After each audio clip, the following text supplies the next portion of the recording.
Welcome to another edition of the BFNL Footy Show. My name's Yendi. I'm here with the Messiah turned superstar umpire, Liam Brady.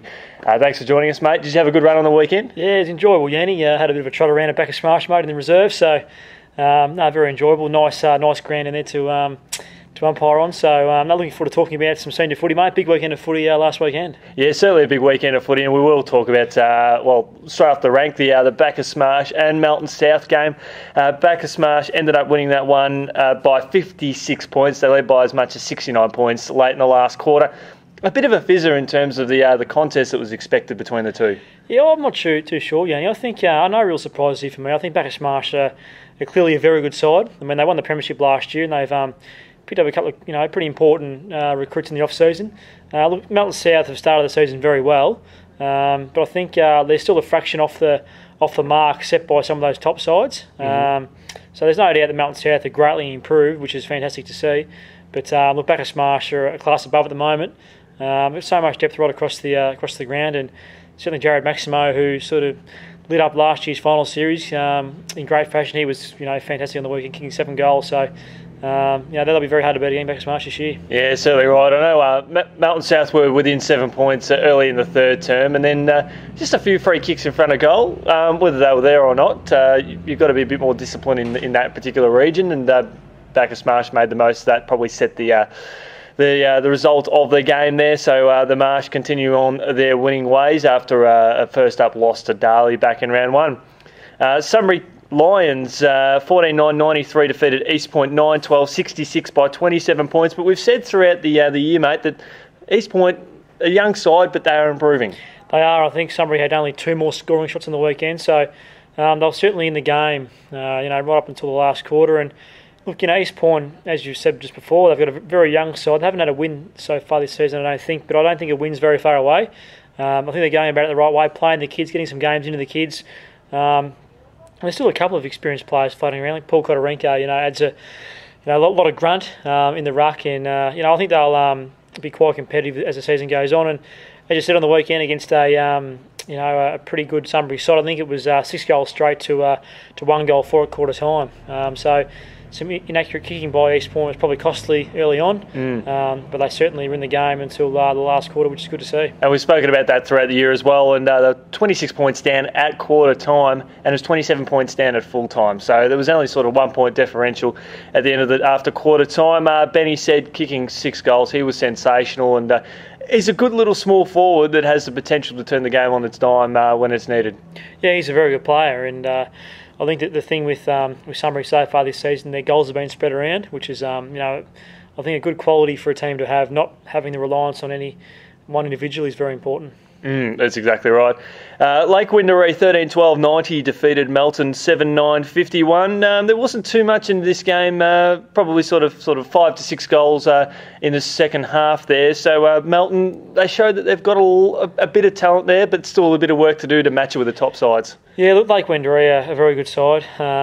Look, Melton are sort of thereabouts in that middle pack, I suppose. They would have been aiming to play finals at the start of the season. They probably had a couple of disappointing losses so far this year, and I think there's still opportunity for them moving forward. If they can win some games in a row, they can still play finals footy. Look, Lake Windaree are a really experienced team. Look, to have Ben Hayes back is really important for Lake Windaree. He kicked 3 goals on the weekend, and they missed him, for the majority of last year. He just adds a different, I suppose, point at either end of the ground. He's very versatile, can play at centre back, can play at centre forward, and obviously kicked 3 goals on the weekend. So he was in pretty good form, and Nick Peters. Was great through the middle of the ground for Lake Windaree, and he's such a big-bodied midfielder that's hard to stop, so he had a good game on the weekend. Yeah, certainly good signs there from Lake Windaree. Probably haven't sort of blown sides away this year, but I guess it shows more about the evenness of the competition as well. Yeah, I think it's all about playing your best football at the right time of year as well. I think it's basically impossible to be at the top of your game for every round throughout the season and during finals time. We see that at AFL level. So I think it's about making sure that you're playing good footy come August, September. Whether that means they're doing a bit more training this time of year, I'm not too sure. That might have negative impact on the on-field stuff as well. So, look, I wouldn't read too much into Lake Wendouree not being able to, I suppose, demolish the side. But they've had some really good wins as well along the way, and they'll be up there come September. Yeah, definitely right there, mate. A team that they had a really good win against back in round one.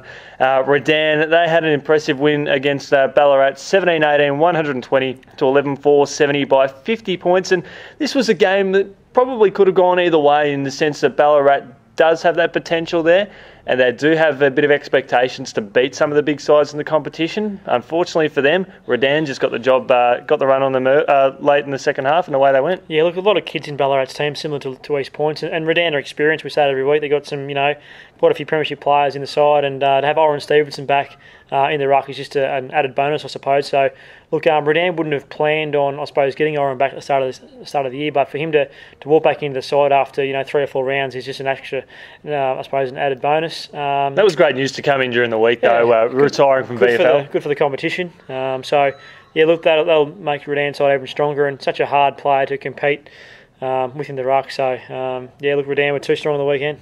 Yeah, it certainly adds another string to their bow. In the final game of the round, we saw Darley 17-13, 115 defeat Sebastopol 5-9-39 by 91 points. And out of all the games Sebas has played, this was the game that they were, I guess, the opposition really got away from them as the game progressed. Yeah, look, Darley are a really good outfit. I think that people would acknowledge that they're probably one of the premiership favourites this year, and against a very young Sebas side, it was always going to be tough for Sebas. And with Sebas, they've had a few injuries as well.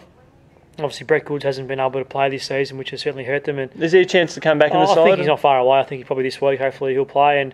And young Jack McNabb, who unfortunately hurt himself in the pre-season, who was second in their best and fairest last year, has been a big loss for Sebas also. So they just need to try and, I suppose, keep getting some games into these kids. They've got a great coach in Shane Snipson, so hopefully a win for Sebas isn't too far away. But a really good result for Darley on the weekend. Yeah, good to see Brian Graham continue on his form from the Interleague. Kicked 7 goals on the weekend. He was instrumental in the victory, and of course he was named best on ground for the BFNL against Bendigo as well. So it's important to see a lot of these guys that did play in the Interleague program to continue on that form with their respective clubs. Absolutely. It's what it's all about. It's all about playing good footy for the majority of the year. And so obviously Nick Comer came back from his Interleague performance last week and was probably one of Melton South's best players. So that's good to see those players step back in and have an impact straight away. Yeah, certainly is. Well, it is Indigenous round in the BFNL, and there's plenty of exciting things we will have over the BFNL website and through the record this week. We'll touch on that a little bit more later on in the week. Brady, thanks so much for joining us this week. We look forward to catching up with you on later on in the week. Thanks, Shani.